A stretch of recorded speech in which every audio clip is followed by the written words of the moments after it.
Well, let's deal with Chapter 2. The suggestion, as I understand it, on the staff open issues on Chapter 2 is that language described in detail by Mr. Stevens resolves the problem of pre-1914 water being involved in a transfer. Subject to the right of all the parties to take a look at the language, double-check the language, and that does not, as Mr. Stevens corrected me, that does not include this notion of a serial transfer at this time. My recommendation is we just say to the staff, okay, go ahead with that. Draft the language for next week. Let's take a look at it. That'll give you, everybody here and in the audience, time to verify what's being claimed. Now, that's the way I recommend we proceed. Now, my suggestion, because we are going to get comments from the audience on a chapter and a focused issue, is maybe the way to do it is to wait until those comments are over, or get a motion similar to what I've described, and then ask for public comments before we vote.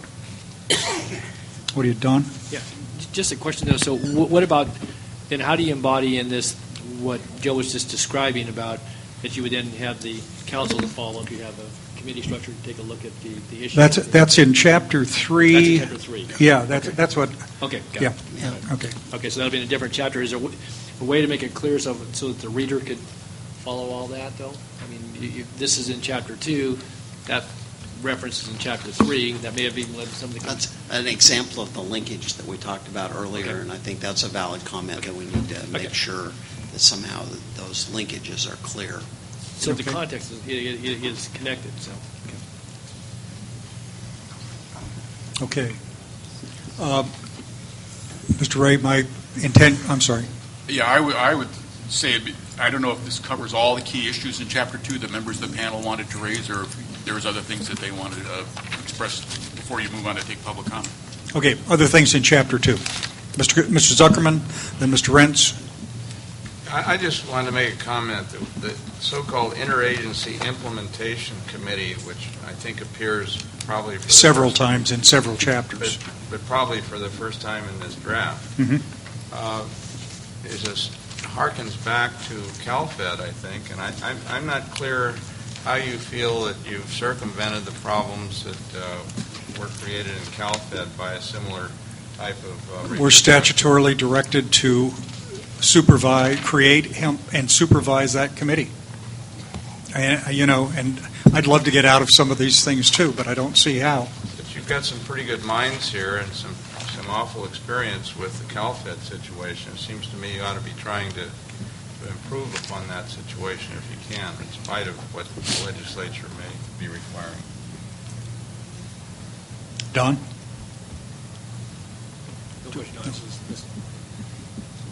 Mr. Bobker, got a seat right here for you in the center.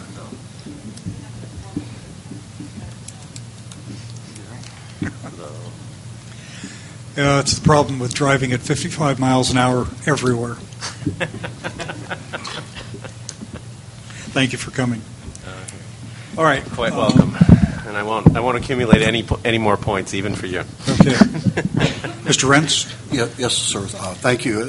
There's a couple other comments. Again, they're not in the recommendations or the policies, but we do want to bring them to your attention. They were covered in our comments, so I'll be brief on them. Number one is, first of all, we want to make sure we compliment the staff on what we see as a significant improvement in the discussion of the governance role of the Delta Stewardship Council. So we appreciate that. We do think that there is not adequate attention given to the Interagency Implementation Committee, somewhat what Mr. Zuckerman said. And in fact, when you look at the timeline, figure 2.4 on page 58 of your report, it doesn't even identify that as one of the elements in there, so we suggest that. Another issue in Chapter 2, and I know it's throughout, but I want to bring it to your attention now since this first place has been brought up, is there was a new term introduced in the sixth draft that created some confusion for the coalition members as we reviewed the sixth draft, and that is the term a proposed action. Before everything was a covered action. We think we understand what the intent of that term is, but it does create confusion and uncertainty as people, especially since the action proponent is obligated to make a determination about whether or not his or her action is a covered action. So we'd encourage either stick strictly with the term covered action, or if it does provide additional clarification for the action proponent, that you provide some sort of definition or guidance in there as to what is a covered action. We think that would help strengthen that part of Chapter 2. Thank you. Okay. Thank you, Mr. Rentz. Mr. Machado, anything? Anyone else like to add anything? Oh, I'm sorry, Mr. Wilcox. Yeah. Chapter 2. In our written comments, we've provided some comments, and this has been an ongoing concern for the department and our federal counterpart resource agencies, and it's on page 50, and it relates... 50. And it relates to how natural community conservation plans and multi-species habitat conservation plans are addressed. And we've made recommendations for a language change that basically covered actions exclude, for the purposes of the Delta ecosystem restoration policies of the Delta Plan, only landscape level multi-species HCPs, NCCPs developed by local governments in the Delta. Additionally, no measures taken to implement the conservation strategy shall be considered a covered action for the purposes of the Delta ecosystem restoration policies in the plan. So the concern there is that changes in the Delta Plan could trigger mandatory updates and modifications of existing approved plans, which are very cumbersome, and we'd like to avoid that. Okay. Let's see. All right. Mr. Bobker, I know you're late to this issue. We're on Chapter 2 only, just trying to get comments on Chapter 2. No, thank you. Mr. Zlotnick? Yeah, we've got a few things, Mr. Chairman. A couple of them relate to the implementation committee. First of all, and this is the descriptions on page 47, lines 1, 2, 3 through 3, where you're talking about the science program. And essentially it talks about having the ICC pull together all the agencies to sort of get their plans in front of them and talk about them. And it just seems a little weak on what the NRC report really talked about in terms of the integration of those plans and prioritization across agencies rather than just sort of taking them as they are. So we'd like to see that strengthened. Also, the IIC seems to not include the Corps of Engineers, which seems a conspicuous absence in the list. Then on page 52, where you're discussing covered actions, you raise the issue of significant impact, including cumulative impact. Mm-hmm. And that is problematic, we think. It's problematic generally in CEQA cumulative impact analysis, but in this instance, we're not sure there's a lot of value added to that, but potentially a lot of confusion. And you're not dealing with a single entity pursuing a number of projects. You're dealing with multiple entities dealing with projects, and the notion of cumulative to what and whom and when is something we'd like you to consider whether that makes sense to keep. And then lastly, with respect to the chapter, and this is one of those areas that's very important to our folks that's not directly in a policy or recommendation. And we appreciate that under the Bay Delta Conservation Plan, you've got a discussion about a short-form consistency approach. As you've heard, we believe that if the Delta Plan is put in, or the BDCP is incorporated in the Delta Plan per the statute and your role with that, then by definition they are consistent, the actions be consistent. Having said that, we believe that because the current thoughts within the BDCP governance are to have the Stewardship Council represented on their implementation committee, that to have then another ability to come to you with some sort of appeal is just redundant and potentially could delay actions when you're already kind of in the mix. And also anything under the NCCP permit is going to have to be approved by the resource agencies anyhow. And so while certainly a consistency appeal that's thrown over the transom to you can be rejected by your executive or the board relatively quickly, there's a potential for a minimum of 30-day potential delay. So we would suggest that that's redundant and would suggest it be removed. Yes, Ms. Hoffman-Flurkey. Okay, Chairman, I've got a couple comments. I'll be brief. One is kind of philosophical, one's a little bit more specific. First off, I also would like to indicate that we really appreciate the staff work that's gone into this. A lot of changes have been made from previous versions, and we've submitted, as you know, a fair number of comments on previous drafts. So we really enjoyed, and we thought staff's reaching out to DWR staff to work on some of these specific things was very helpful. So we appreciate all that they've done and more, I'm sure.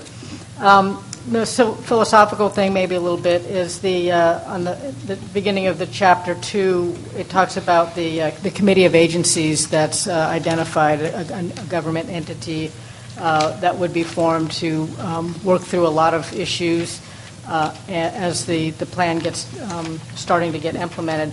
As you know, many have different roles and responsibilities with regard to the Delta, including regulatory and management functions, and it puts us in different sort of perspectives on how we deal and manage things. The plan itself identifies many of these agencies and their functions and has taken these into consideration during the development of the plan, which we very much appreciate.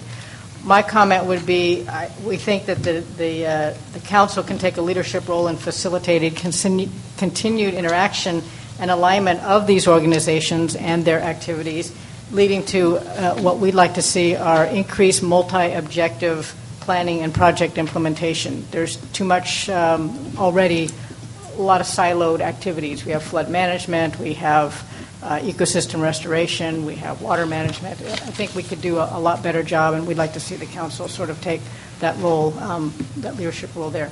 So my next comment is related to, I think it's, looks like it's Chapter 2, pages 56 and 57. It's specific to climate change. And I don't think I need to tell the Council or anybody else that we are obviously seeing some effects of both climate change and starting to see sea level rise as well.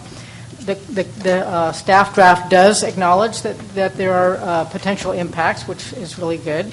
It's also the plan is also intended to address intertwined challenges and establish foundational actions for long-term Delta management.